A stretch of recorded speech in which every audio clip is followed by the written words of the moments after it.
aqui um outro grupo de 4. Pode até ser que esses dois existam, mas do ponto de vista daquele 1, e não me dá certeza nenhuma.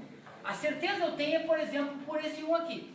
Esse único 1 só tem uma forma de agrupar ótima, que é pegar os 4 na coluna inteira. Pronto.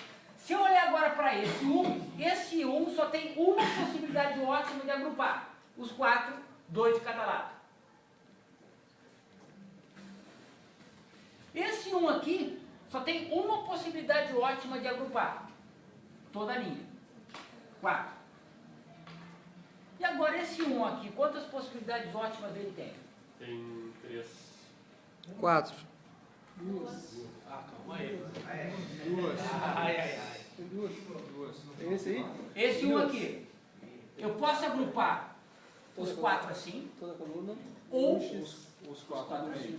ou seja, se só falta aquele 1 para agrupar e ele tem duas possibilidades, conclusão, esse F1 tem duas soluções. Duas soluções diferentes. Uma solução é essa. Em preto. Vocês façam em casa essa solução. E a outra solução, façam também, é pegar esse grupo aqui, a solução em vermelho, e esse aqui. Os dois grupos, as duas soluções, têm a mesma quantidade de agrupamentos de mesmo tamanho. Portanto, elas são idênticas do ponto de vista da álgebra booleana. Então eu posso, Dois grupos de 4. então eu posso deixar de agrupar um coringa. Não interessa o Coringa. O Coringa está só para ajudar. Eu não sou obrigado a agrupar o coringa. Não é obrigado a agrupar Coringa. O Coringa só é agrupado se for para auxiliar o 1 a ter um grupo maior. Se não, deixa de fora. Isso eu avisei, né? Eu mostrei lá um exemplo de que os X não são obrigados a serem agrupados. O próximo, F2. Se eu for olhar para este 1, a melhor opção que eu tenho de agrupamento para ele é pegar os 8. Um grupo de 8 elimina 3 variáveis. Se eu for olhar para esse 1 aqui, a melhor opção que ele tem, e única, é pegar os 4, os 2 de baixo com os 2 de cima. Esse 1 está faltando agrupar. O terceiro grupo é obrigatório, porque ele tem que ser agrupado. Desta maneira, eu penso, quanto maior o grupo que envolver ele, melhor. E qual é a maior quantidade de 1s que eu posso agrupar com ele? 4. Pegar esses 2 e esses outros 2 aqui em cima. Tá? Dá para repetir à vontade os 1s, desde que pelo menos um único 1 não tenha sido agrupado ainda. Eu não posso agrupar uns que foram todos agrupados. Isso é redundância. Mas por que pegou os 8 lá em cima de novo? Porque para esse 1, um grupo de 4 é melhor do que um grupo menor. Se eu pegasse só o do lado, ou se eu pegasse só o sozinho, eu ia eliminar menos variáveis do que agora que eu vou eliminar 2. Então, um grupo de 8 e 2 de 4. Tá usando. Mas então na função 0 lá, aquele 1 que fica separado, ele não tem. Não, na 1 tá 0. Ele fica aquele 1 ali. Não tem o que fazer. Tá, Não e aí, tem vizinho. mas aí eu vou repetir As 4 X, variáveis. Y, Z e T. Z e T. Tem as 4 variáveis, não elimino nada. Tá? Na apostila tem aquilo que eu mostrei aqui do lado, grupos de 1, de 2, de 4, de 8, de 3, e eu mostrei quantas eliminam. É o expoente do 2 que diz quantas que eu elimino. Um único 1 é 2 na 0. 0 variáveis eu elimino.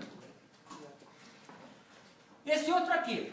Esse 1 tem um único vizinho. Só tem esse. Então tem que agrupar. Esse 1 aqui só tem um vizinho. Ou melhor, um vizinho não. Uma possibilidade ótima, que é pegar esses 2 com esses 2. Atenção. Esse 1 é vizinho desse aqui. Esse é vizinho desse aqui. E que é vizinho desse aqui também. Que também é vizinho desse aqui. Os 4 cantos são vizinhos entre si. Então eu posso fazer um grupo de 4 nos 4 cantos. Esse daí ele visita. Como as duas colunas, inicial e final, têm ligação, e as duas linhas inicial e final têm ligação, isso aqui é que nem um mapa mundi. O mapa mundi a gente vê no plano, mas na verdade é uma esfera, né? Os pontos se unem. Então, os 4 cantos no mapa de Carnot de 4 variáveis são vizinhos. Então, essa é a melhor opção. Tá? Aqui, ó, tem várias possibilidades de redundância aqui que a gente tem que tomar cuidado. Será que esses 4 aqui eu vou agrupar? Esse 1 aqui, quantos agrupamentos eu posso fazer com ele? Ótimos. Um só. Para esse 1, quantos agrupamentos eu posso fazer para ele? Ótimos. Um só. Tem mais algum para agrupar? Não. Portanto, essa coluna não precisa, os 4 cantos também não precisam. Esse aqui não tem uma solução muito boa, porque esse é o único 1 que compartilha com todos os outros. Tá? Um grupo de 2, um grupo de 2 e um grupo de 2. Vai dar uma expressão grande porque cada um vai eliminar uma variável só. Aqui também tem que cuidar porque senão pode gerar uma redundância. Esse 1 tem um único vizinho, então eu vou começar por ele. O único vizinho dele é esse do lado. Agora esse aqui tem mais de uma opção. Podia ser esse aqui, podia ser o de cima. Só que se eu pegar o de cima, eu não preciso repetir ninguém. E 2 grupos de 2 é o suficiente. Se eu pegasse esses 2 aqui, ia sobrar o de cima, que eu ia ter que obrigatoriamente agrupar. Então, em vez de 3, 2 grupos é uma solução melhor. Aqui, esse 1, a melhor opção para ele é pegar os 4. Esse 1, a melhor opção para ele é pegar esses 4. E para esse 1, a melhor opção, os 4. Essa coluna de 4 aqui não precisa, é redundante. Para qualquer um aqui embaixo ou aqui em cima, a melhor opção é os 8. E para esses 2 que sobram, em vez de 2, 4 é melhor. Nesse aqui, para esse 1, a melhor opção e única é pegar esses 4. E para esse 1 aqui, a melhor opção é juntar com esses todos que querem pegar 4 também. Então, para a semana que vem, vocês vão encontrar agora as expressões. Você já sabe exatamente os agrupamentos que geram a solução. Então, vamos corrigir isso. Tá? Esse aqui eu vou fazer também. Alguém pediu para fazer um exemplo, né? E troquei, não vou usar XYZ, vou usar BCD. Aqui, para este 1 aqui, tem quantas possibilidades ótimas? Não. 2. Então, deixa de lado. Porque eu posso pegar esses 4 aqui e esses 4 aqui. Talvez até tenha que pegar os 2, mas eu não decido agora. Eu vou decidir, por exemplo, olhando para esse 1. Quantas possibilidades ótimas esse 1 enxerga? 1 de 4. Quantas possibilidades ótimas esse 1 aqui enxerga? 1. Né? 2. Tem razão, 2. Tá? Vamos para cá. Esse 1, quantas possibilidades ótimas esse 1 enxerga? 1 de 4. Aqui e aqui. Então tá. Esse 1 aqui, quantos vizinhos tem? Só tem 1. Então esse aqui é obrigatório.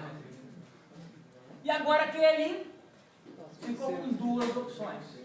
Ou seja, a rigor, eu vou ter 2 soluções também para esse circuito. Né? Para esse mapa. Porque eu posso pegar aqui ou posso pegar aqui. Pega com de baixo então pra gente fazer. Eu vou pegar uma solução que vai ser um pouco melhor que essa aqui, ó. Sim, eles pegaram pro lado e ia repetir mais, né? Não ia repetir mais, ia ser o mesmo grupo de 2. Por que é um pouco melhor então? Porque eu vou explicar. Tá. Bom, solução. Vamos pegar esse grupo aqui primeiro. Esses 4 aqui estão nessas 2 colunas. Então sempre eu olho, já que eu vou ter que olhar coluna e linha, vou pegar uma ordem. Primeiro coluna, que é o XY, depois as linhas que eu sei ter. Ou A, B, C, D. Nessas 2 colunas, eu tenho o A e o B. Quem é que permanece constante? O B em 1. O A variou, 0, 1. Aqui. Esse grupo de 4, ele está nessas 2 linhas, ó, a primeira e a última. Na primeira e a última, quem é que permanece constante? D. O D em 0. Então, fechou o primeiro agrupamento. Agora, esse agrupamento aqui. Esse aqui. 4 aí, tá? Vai de novo ter 4 e aqui nessas 2 colunas. Ou seja, novamente o B vai se manter. Só que agora essas 2 linhas. Nessas 2 linhas quem fica? O C. Esse grupo aqui elimina uma variável só. Nesse grupo aqui eu tenho A, B negado. E aqui nessas 2 linhas, que é onde estão os 2, fica C negado. Nesses dois 1s que estão nessas duas colunas aqui, fica B em 0.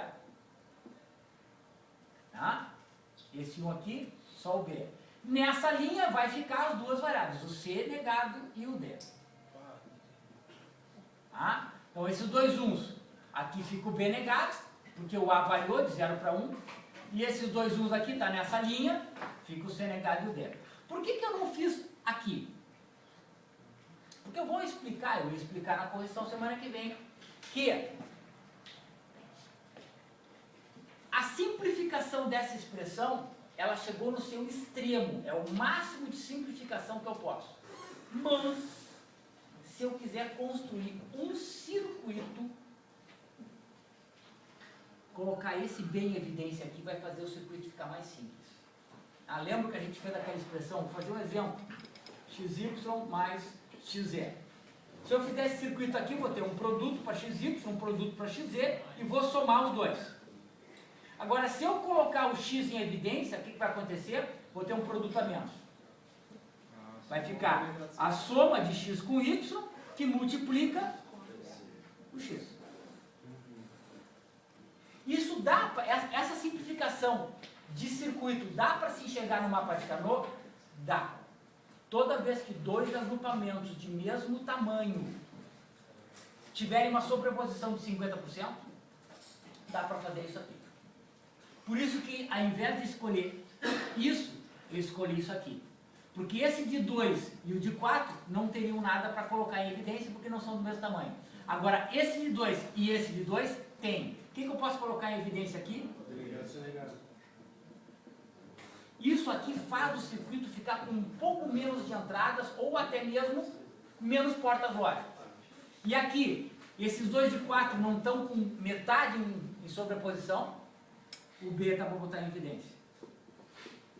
Isso não é a simplificação lógica, pessoal, é a simplificação do circuito. Essa expressão aqui gera um circuito mais simples do que essa de cima.